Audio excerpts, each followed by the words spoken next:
cities at some very, very basic level function in two ways. They're marketplaces and they're meeting places.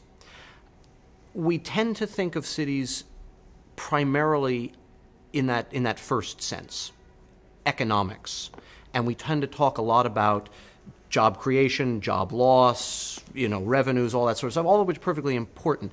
And it's certainly the case that in a post-industrial world, the notion that you needed big concentrations of population to run your economy isn't true anymore. And we've seen that, right? The dispersal of the economy around. But the second function, the meeting place function of a city, I think is at least as important. And what I mean by meeting place is that it's precisely that magnetic quality of the city which attracts all different kinds of people. And in that attraction, in that meeting, you get the friction of ideas. That's all that goes on in the 18th century. Franklin's already here. Jefferson shows up, and Adams and Madison. It's that meeting of different points of view, shouting it out at the coffee houses and in the taverns. That's where new ideas come from.